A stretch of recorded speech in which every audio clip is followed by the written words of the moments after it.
আরও একটি দারুণ সুযোগ সাব্বির রহমানের সামনে। ঢাকা ক্যাপিটালসের মধ্যমণি যেন এই হার্ড হিটার ব্যাটসম্যান বিপিএলে পারফরমেন্স করেই ফিরবেন জাতীয় দলে। একইভাবে নেটে বড় শট রপ্ত করা শিখছেন সাইফ হাসান এবং মোহাম্মদ সাইফুদ্দিন।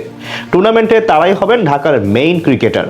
সাব্বিরের সম্ভাবনা এবং তাদের প্রয়োজনীয়তা নিয়ে বাকিটা জানবো রিপোর্টে।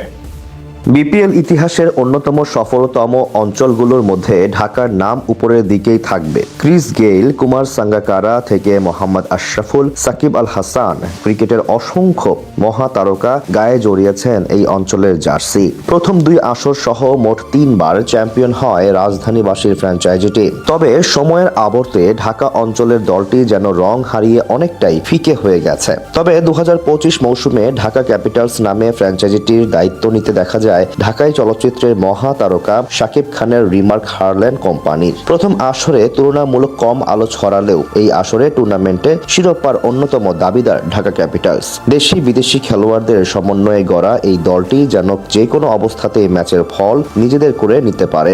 আজকে ঢাকা ক্যাপিটালসের অনুশীলনে এমনটাই আভাস মিলেছে। তাদের একাদশের অন্যতম তারকা সাব্বির রহমান নেটে তার পাকিস্তানি সতীর্থ ইমাদ ওয়াসিমের বলগুলো ডাউন দ্য উইকেটে গিয়ে যেভাবে বিগ হিট করে সীমানা ছাড়া করছিলেন তা দেখে ধারণা করা হচ্ছে সেই পুরনো সাব্বির রহমানকে ফিরিয়ে এনেছে ঢাকা ক্যাপিটালস। সাব্বির ঝলক অবশ্য গত আসরেও দেখা গিয়েছিল। ক্যাপিটালসের জার্সিতে 160-এর বেশি স্ট্রাইক রেটে বোলারদের উপর তাণ্ডব চালিয়েছেন দেশের এই জনপ্রিয় ডানহাতি ক্রিকেটার। আজকে নেটে সাব্বিরকে বিগ হিট করতে দেখে ভক্তরা গত আসরের চিটাগাং কিংসের বিপক্ষে করা 33 বলে 82 রানের সেই বিধ্বংসী ইনিংসটার কথা হয়তো মনে পড়ে গিয়েছিল। প্রায় 250 স্ট্রাইক রেটে ব্যাট করা এই ইনিংসটি সাজানো ছিল 4টি বাউন্ডারি এবং 9টি চোখ জুড়ানো ওভার বাউন্ডারিতে। এই আসরেও এরকম বেশ কয়েকটি ইনিংস দেখার অপেক্ষায় থাকবে সাব্বির সহ ঢাকা ক্যাপিটালসের ভক্ত সমর্থকরা। সাব্বির ছাড়াও আজকের অনুশীলনে বেশ আগ্রাসীভাবে ব্যাট চালাতে দেখা গেছে সাইফ হাসান এবং মোহাম্মদ সাইফুদ্দিনকে। ঢাকার জার্সিতে দ্বিতীয়বারের মতো মাঠ মাতাতে দেখা যাবে সাইফ হাসানকে। গত আসরে রংপুর রাইডার্সের জার্সিতে নিজের নামের সাথে সুবিচার করতে না পারা এই লাল সবুজের প্রতিনিধি হতে পারেন ঢাকাবাসীর স্বপ্ন পূরণের প্রধান কাণ্ডারি। সাম্প্রতিক বছরে দেশের জার্সিতে 14 ম্যাচে 29টি ছক্কা হাঁকানো এই ডানহাতি ব্যাটার হতে পারেন ক্যাপিটালসদের অন্যতম স্বপ্ন সারথি। ঢাকা ক্যাপিটালসের জার্সিতে মাঠ মাতানোর আভাস পাওয়া গেল মোহাম্মদ সাইফুদ্দিনের অনুশীলনে।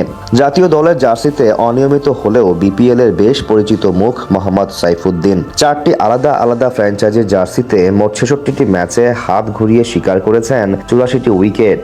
স্লক ওভারে তার করা ইয়র্কারগুলো বেশ কার্যকরী। এছাড়া 34 ইনিংসে 125-এর বেশি স্ট্রাইক রেটে করেছেন 333 রান। ম্যাচ ফিনিশ করার অসাধারণ দক্ষতা বিদ্যমান এই দেশীয় অলরাউন্ডারের মধ্যে।